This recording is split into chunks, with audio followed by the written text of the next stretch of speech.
everybody. All right. 3, 2, 1. Welcome to What the Shuck. The goal of the What the Shuck podcast is to provide a platform to people with positive or influential ideas that have either helped me to change my life or can help you to change your life. Throughout my podcast, I will be providing a spotlight to people of all professions, arts, skills, and anyone from Appalachia with a story or a lesson that deserves to be heard. My next guest is my second cousin from Oak Hill, West Virginia. He is a great role model to me in helping find inspiration to do my podcast through his courage to do the work he's shown and done in his community to connect to others. He's been a coach, he is a runner, he has done work with community service and is a local philanthropist doing work as the president of the Warm Hands, Warm Hearts, which is an outreach ministry program that serves to provide gloves, coats, hats, and socks to needy children and the homeless.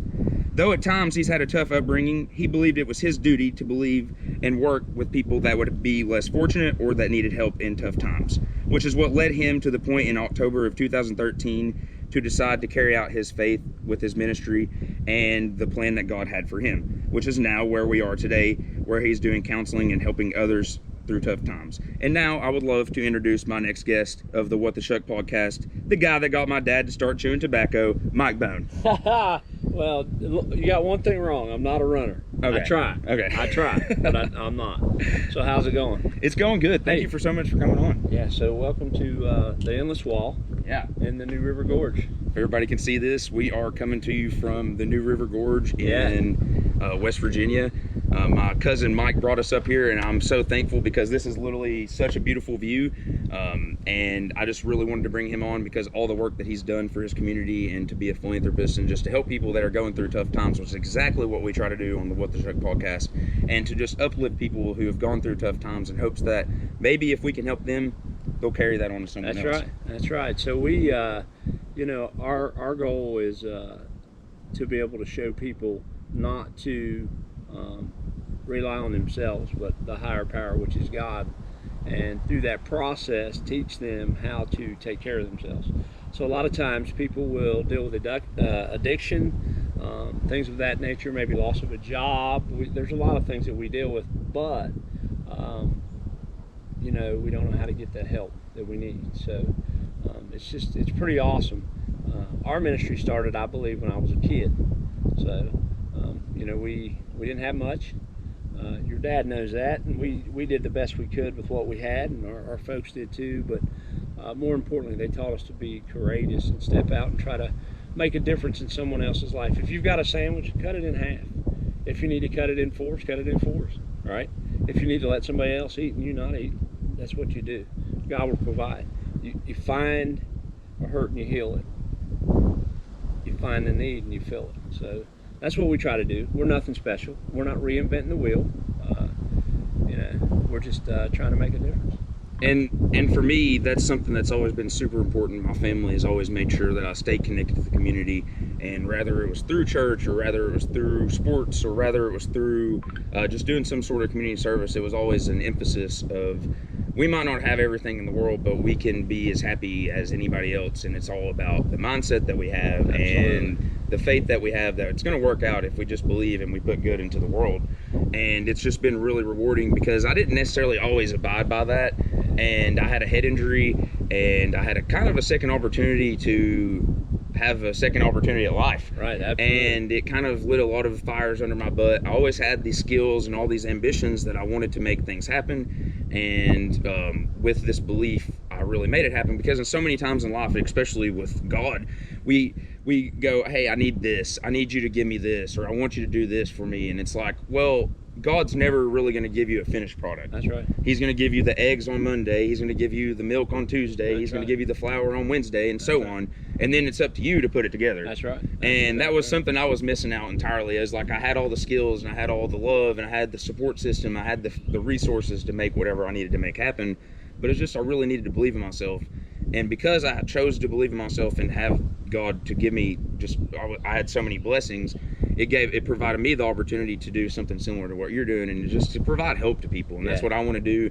And I love providing a platform to people that have been through some sort of adversity and still are doing something like what you're doing, or it's a life coach, or it's a personal trainer. And it's just really important to provide hope to people in times of need, and especially now more than ever. So just doing what you're doing, would you say that times have been tougher now than they were? Yeah, I think so. I think the biggest thing is people really don't care how much you know until they know how much you care. Mm-hmm. Like, I'll never forget the first homeless guy that I had dealt with several years back. I was so excited we were able to secure him an apartment, and he had water, and he had, electric. He had all these things that he had never had. So I was coming through town. It was December. It was cold. It was late. He's sitting out on the sidewalk. So I pull over, and I'm like, "Why are you sitting on the sidewalk? You got an apartment to go to." And he's like, "Can I be honest?" And I said, "Sure." He said, "I didn't want that apartment. You wanted it for me." So it taught me a very valuable lesson that he had adapted to where he was at, and he functioned there, and he was happy. And in my thought of trying to help him, I made him sad because I didn't listen to his heart and listen to what he was saying, because I was more worried about what I do. So that taught us, if you're really truly going to lift someone up, you're going to listen to what they say, and not everybody's the same. Some people it may be a word of encouragement. Some people it may be, your podcast. Your podcast, the thing is, if you're reaching people and you don't know it, that's okay. Because somewhere along the way, somebody's going to say, "Hey, Shuck, I listened to your podcast. Oh man, I can't believe I'm telling you that. But this day," so you don't know. So that's the thing. So when you go at it in a way where you're just trying to make a difference, like, we don't have to save the world. That's not our job. But we are supposed to love on each other. Yeah. Scripture says, love your neighbor. And we can all do our own part. Like you said, Absolutely. It's not our goal to save the world, but it's our part to put a little bit in. And if everybody collectively does that, the world will be fine. Absolutely. And for me, like you were saying, there's not a size fits all plan for everybody. So it's really crazy what I've really learned through interviewing so many people of so many different walks of life and professions is that there's going to be you might literally be like, this is exactly what you need to do. And that might work for you, especially with dieting. Yes. When I think of dieting, I'm like, this works exactly for me. But someone might do that, and that might be like, dude, I gained 10 pounds doing that. And I'm like, well, it's just all about like what works for you. You use the tools that you have. Absolutely. And the adaptability that you've done. And for me, one question someone asked when they were like, how many listeners do you have to have for you to care about your podcast? And I was like, well, that was never the whole reason of me doing my podcast. I was just hoping that I would maybe make a podcast and it would inspire people the way podcast inspired me. Absolutely. If it doesn't, then it's okay. And it's still like, the way I look at it is each time that I talk to somebody, there's a lesson that I'm learning from somebody. There's a tangible skill or lesson that I'm taking from them each time. And like I said, I've had like 40 interviews now. So that's 40 lessons I would have never learned if I didn't do a podcast. So for me, there's so many things that people, they have this set plan that they need it to go this way. And if it doesn't go this way, it's a failure. And mine is the reality of, I set like a goal, but like the course of action that we get there is never going to be the way we expect. The path to success is never just straight. It's a windy, curvy road where you're going to fall off sometimes, and you're going to think I suck, and you're going to think I'm horrible. But it's just up to you to get back up and dust off and just pray that things are okay. We have that season. You talk about weight loss, and our family has struggled as long as I can ever heavily. Remember. No pun intended. Right. Yeah. and me personally, my journey has been from 450 pounds to 225 pounds to, I graduated high school at about 210 and, wearing a large in shirt. Well, it took me a long time to get back to that. I'm still not a 210, but I'm wearing an extra large, so I'm happy about that. But, and you're getting after it still. Yeah, so the point is, God, as we were doing our ministry and he was putting us in places and putting us in buildings and things, I began to realize that I had to get physically and spiritually, mentally, I had to get in shape because a 52-year-old guy don't need to be crawling through windows at 400 pounds, and let's just face it, in the reality of addiction, there is times that you have to be able to protect yourself. But my whole thing was I couldn't, and it's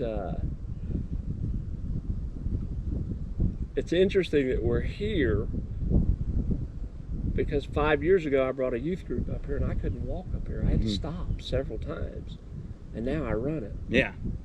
Hopefully once, twice, sometimes 3 times a month. So it's like, the Rocky thing on the rocks when I get up here, because used to be I couldn't. So you not only have to take what inspires you, but you got to figure out a way to make it inspire other people, and that's proud of you, man. That's the truth. Thank you. And you know what? I'm a train wreck, man, but that's just life. Yeah. Life's tough. You're in seasons, and if you think that, I'm at all because the sun's rising up behind us on the gorge, but if you think you're going to be where you are today in 5 years, then you've already missed out on a lot of stuff. Oh yeah, you always got to be working forward and progressing, and like you said, it's so important that this is the vehicle we're driving. That's right. So the way I always look at it is the exercise that we do is like a mechanic tuning the car up, and then the food that we put in is like the fuel. Absolutely. And I need new tires right now. And it's usually, with tires you gotta maybe have some surgery, but right, yeah, sure. With the other stuff, it really is entirely up to us to decide if we're putting 93 or if we're putting 84. Sure. If we're putting unleaded or we're putting premium, it's up to us. Well, for the longest time, I put the cheapest gas. I'll just say that. And me too. And think about how easy it is.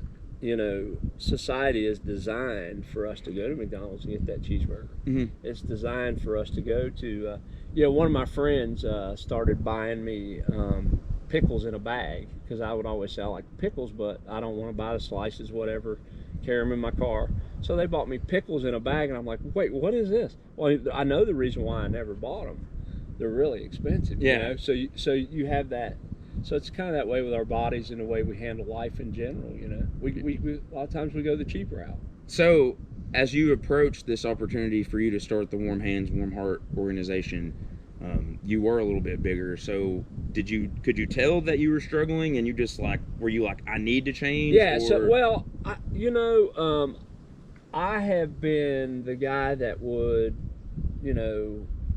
I'd gain 50 pounds, I'd lose 40 pounds. I'd gain 60, I'd lose 50. And I kept saying, I'm losing.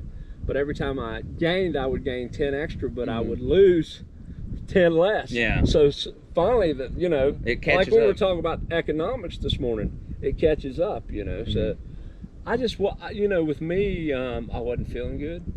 I had gotten into a routine, and it was working real well, and I changed it. I try to go to an evening routine, and I know this sounds crazy, but ministry got in the way.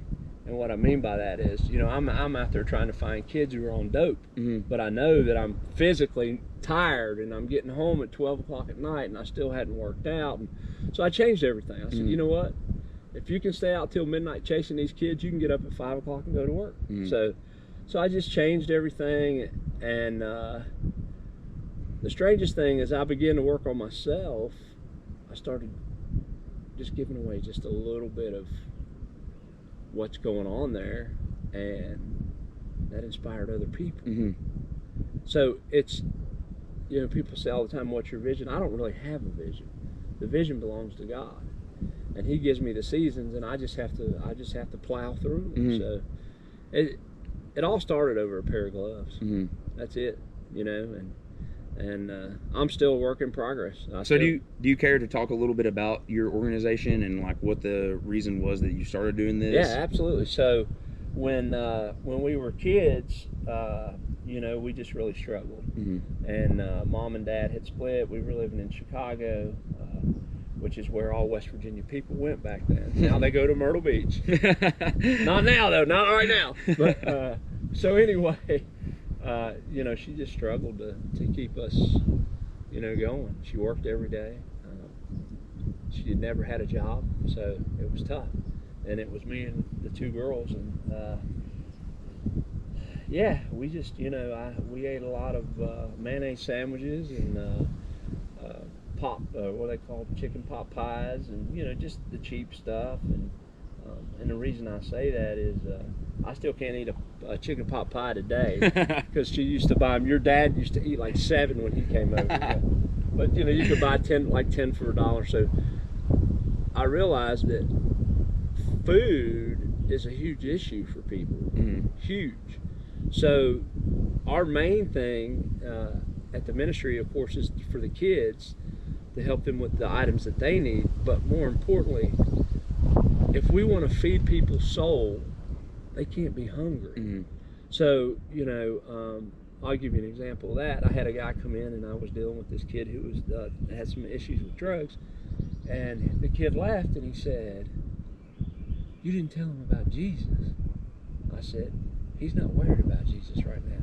He's worried about getting clean. And by the way, I did tell him about Jesus because we loved on him." So that's the whole thing. That's why the ministry started, because we began to realize that these people need loved on. Doesn't matter who they are, what they are, or where they've been. It matters that they're true. They're, you know, we have to get people to understand that they're a true child of the King. And life's not always going to be easy, you know. Somebody told me one time, they said, I wish I had money. And I said, I'm so glad that I grew up without it. Because if I lose everything, I'm okay. You've learned how to live that life. Like that guy said to you, he said, that's not what I wanted. I knew how to live like you. Yeah. It's weird. So, and I didn't even finish that, because what he said was, if you would have asked me what I needed, I would have told you I need a new tent and a Coleman stove. Yeah. See? And I thought, no, you need to be laid up in an apartment up in Oak Hill watching cable TV. But that's a part of ministry it taught me. Now we realize to not give a hand out, but give a hand up. That handout's great, right? You want to help people. But, I mean, again, the Bible says, you know, you got to teach them to fish. So we get excited when one of our files go inactive. Because usually when it goes inactive, that means that they're doing better. You know, that's what it's about. Like you said, pushing people along. And I had a girl that played softball for me, and she told me one time, she said, I was being grouchy. I think we missed, I don't know, I think we had an error or something on third. I can't remember exactly. But she came, the inning ended, and she came in and she sat down on a bucket, and she could tell I was aggravated.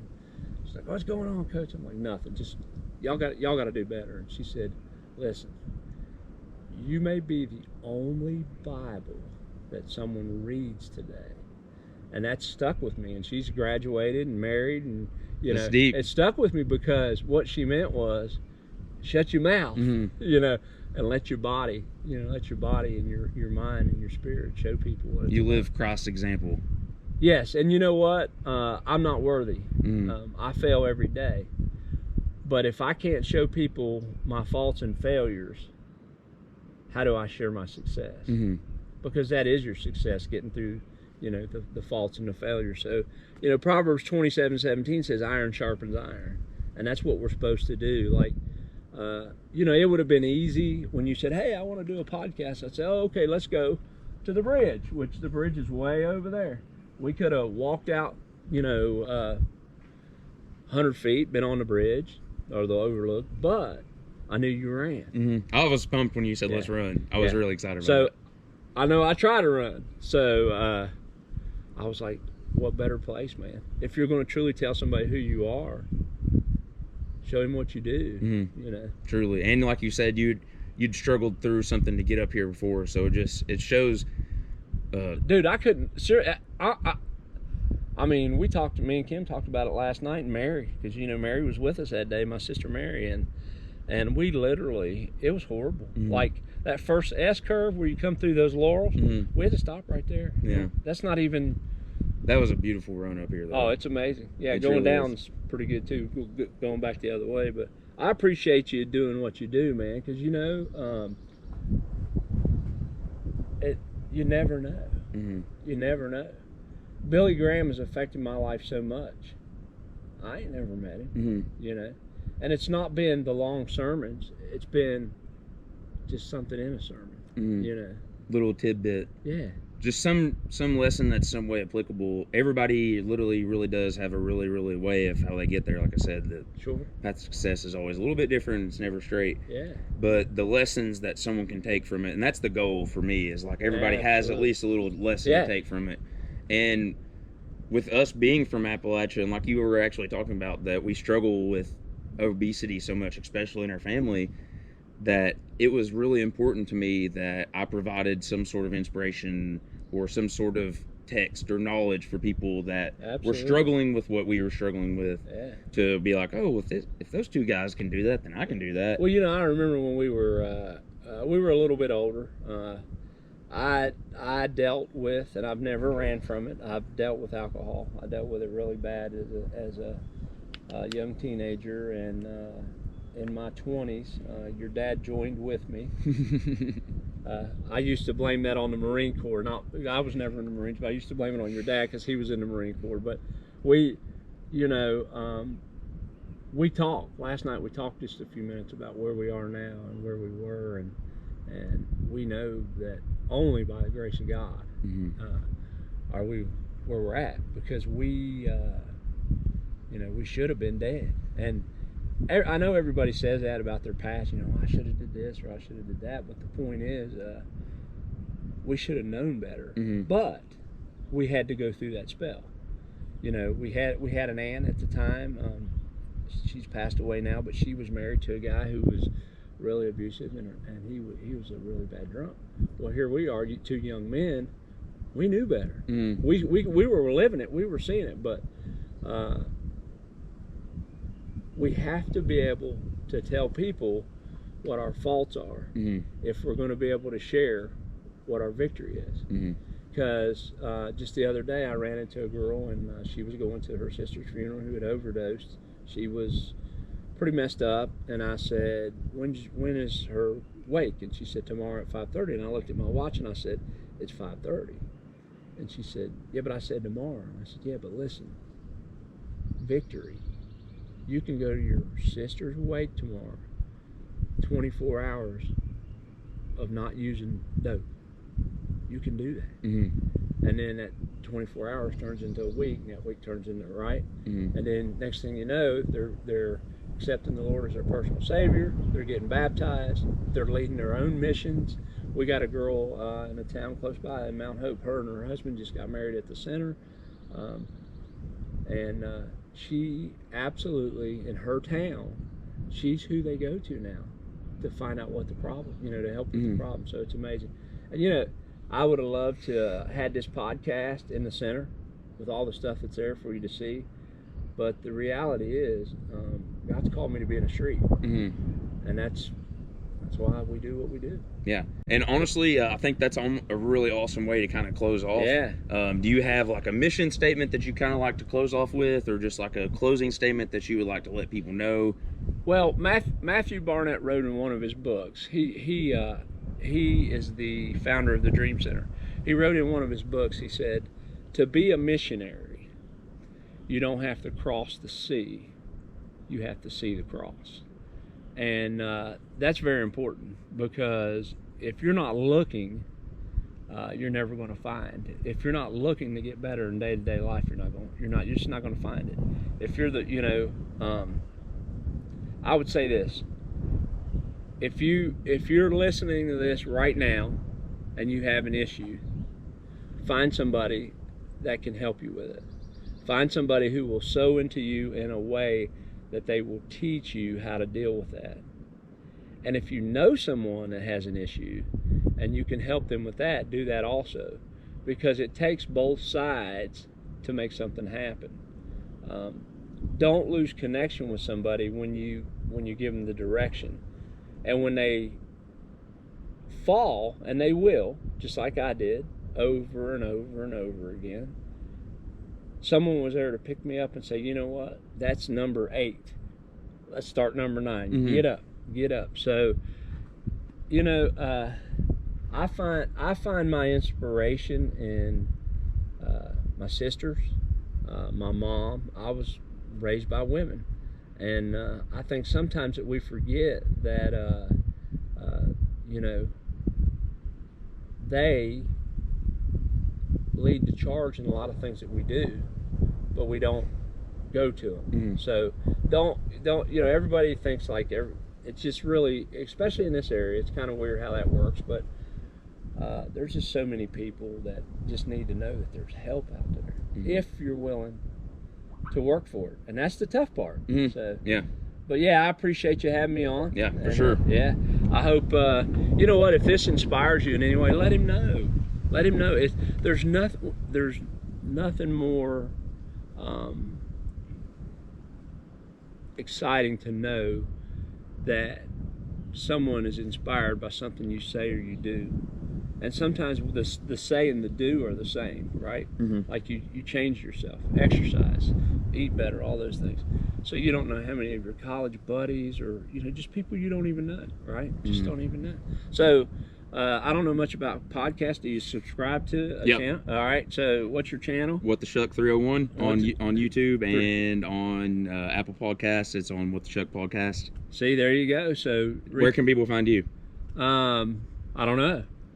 You have social media, website, we do have a website. It's Warm Hands, Warm Heart. I honestly don't know. That's awful, right?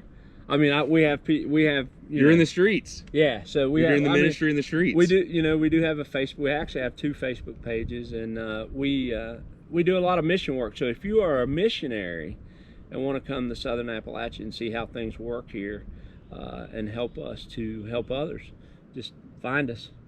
And also come visit this beautiful place. Yeah, absolutely. Like, oh my gosh. Yeah. And if you're listening to the What the Shuck podcast, thank you so much. I just want to thank my cousin Mike so much for coming on. Yeah. This has been an amazing opportunity. Yeah. Honestly, it's been probably one of the coolest episodes because we're shooting it remote. I just got a GoPro.